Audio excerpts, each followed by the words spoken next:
नाम के एक छोटे से गांव के पास ही एक मिलिट्री एयरपोर्ट था। वहां पर ट्रेनिंग के लिए प्लेन्स उतरते और उड़ते रहते थे।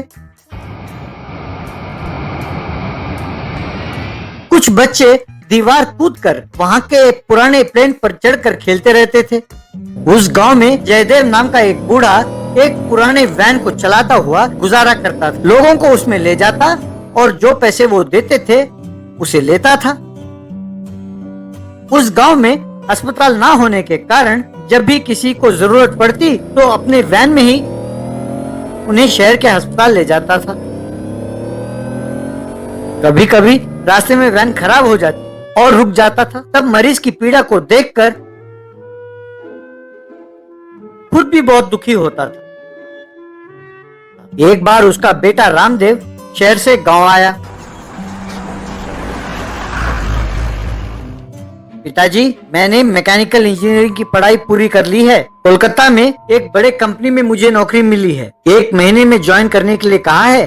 तब तक मैं यहाँ फ्री हूँ, तो कल से मैं ही आपके वैन को चलाता हूँ पिताजी। अगले दिन कुछ लोग एक आदमी को उठाकर उसके वैन के पास ले आए। बेटा, इसे हार्ट अटैक हो गया है, इसे तुरंत शहर ले जाना होगा, चलो चलो। यूं उसे लेकर वैन में तेजी से जा रहे थे कि एक जगह वैन बिगड़ कर रुक गई। अरे अब क्या करें, जल्दी नहीं पहुंचे तो ये मर जाएगा, कहकर चिल्लाने लगा। तभी वहां से गुजर रही एक कार को रामदेव ने रोका। एक्सक्यूज मी सर, इनको हार्ट अटैक हो गया है, मेरी गाड़ी खराब हो गई है, आप इन्हें लिफ्ट देकर शहर के अस्पताल ले जाएं प्लीज सर, उनकी जान बचाइए सर प्लीज।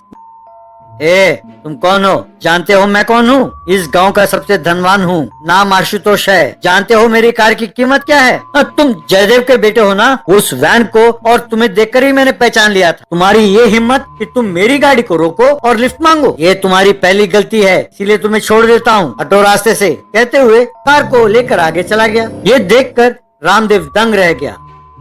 बाद में किसी ऑटो में उन्हें शहर ले गए। पर जब डॉक्टर ने कहा कि पेशेंट मर गया है तो सब दुखी हुए। घर पर जयदेव, ओफो, ये तो अनर्थ हो गया है बेटा। पर तुमने उस आशुतोष के कार को क्यों रोका? वो बहुत बुरा आदमी है।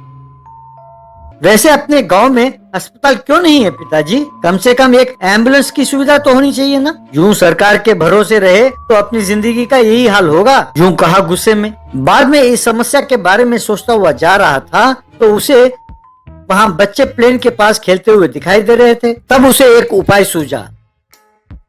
उन बच्चों की सहायता से उस प्लेन का इंजन और पंखों को अपनी गाड़ी के साथ जोड़कर उसे एक फ्लाइंग एम्बुलेंस बनाया।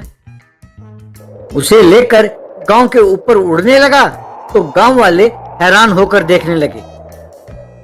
बाद में गांव वालों से, आप लोगों को जब भी जरूरत हो तो मुझे फोन कीजिए, ये फ्लाइंग एम्बुलेंस आप लोगों के लिए हमेशा तैयार रहेगा। यूं बीमारों को अपने एम्बुलेंस में उड़ा कर ले जाने लगा। ये सब देखकर आशुतोष को बहुत गुस्सा आया। अगले दिन एम्बुलेंस के पास खड़े रामदेव के पास आशुतोष पुलिस को लेकर आया।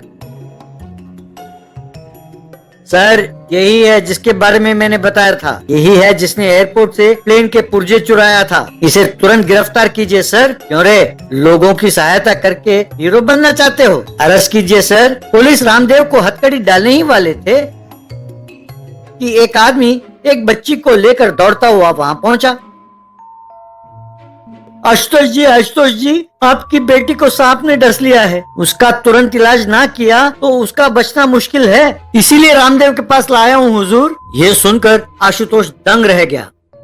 हे भगवान, मेरी बेटी को बचा लो, अब मैं क्या करूं? रामदेव, मैं तुम्हारे हाथ जोड़ता हूँ, मेरे कार में चाहे जितनी भी तेज चलाऊं, शहर टाइम पर नहीं पहुंच सकता, कृपा करके अपने एम्बुलेंस में इसे ले जाओ। सर, एसआई साहब प्लीज उसे छोड़ दीजिए, प्लीज सर, कहकर विनती करने लगा। इस तरह रामदेव उस बच्ची और आशुतोष को लेकर सिटी हॉस्पिटल की तरफ उड़ने लगा। वहां अस्पताल के पास उतरा।